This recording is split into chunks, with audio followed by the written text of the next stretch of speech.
हो रहा जग में मेरा सम्मान।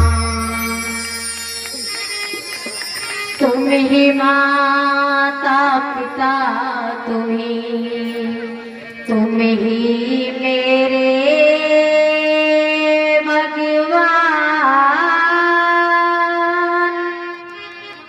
तुमसे ही तो हो रही जग में मेरी पहचान। बाबा साहब, आज मैं जो भी कुछ हूँ आप ही की बदौलत हूँ। इस लता सागर की कोई औकात नहीं इस मंच के ऊपर खड़े होकर आपको भाषण देने की।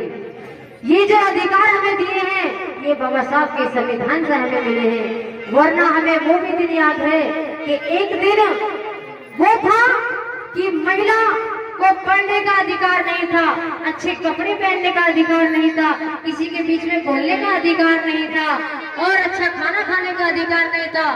और तो और अगर महिला का पति पहले मर जाए, उससे पहले अगर उसका पति मर जाए तो उसको जीने का भी अधिकार नहीं था। उसके पति के साथ उसे जिंदा चिता में कर दिया जाता था। और हमें अगर शान से आन और बान से जीने का अधिकार अगर हमें मिला है तो ये बाबा साहब के संविधान से मिला है। और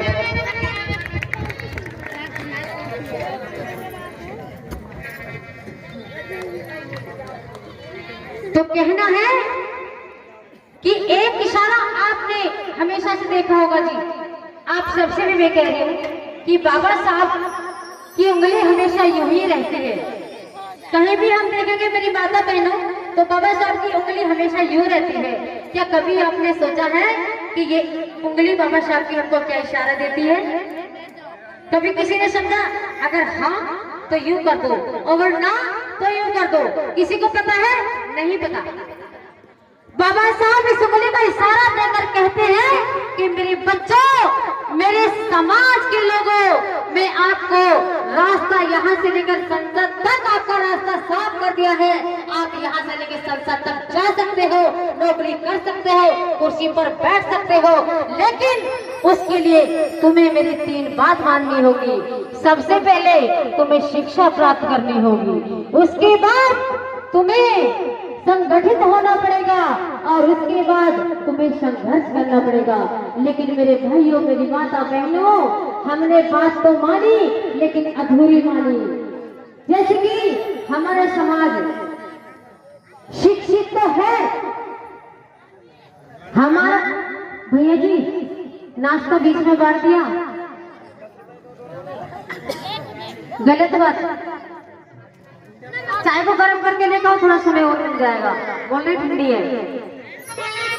कहा है कि तुम शिक्षित तो हो लेकिन संगठित नहीं हो, और संगठित हो तो संघर्ष करना भी तुमको नहीं आता। संगठित यानी कि हमको हाँ, और भीम की हर भीम की कहानी हमने जहाँ से तेरा ले देखी। भीम की कहानी हमने जहाँ से तेरा ले देखी। बाबा की कहानी हमने जहाँ से तेरा ले देखी।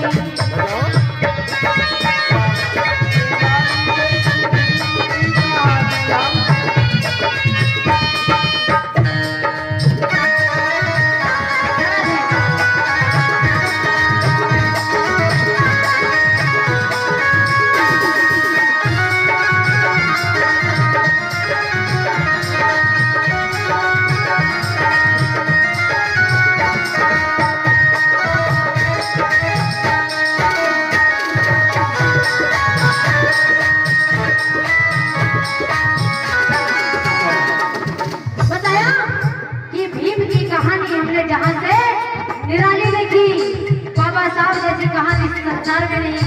जैसे अभी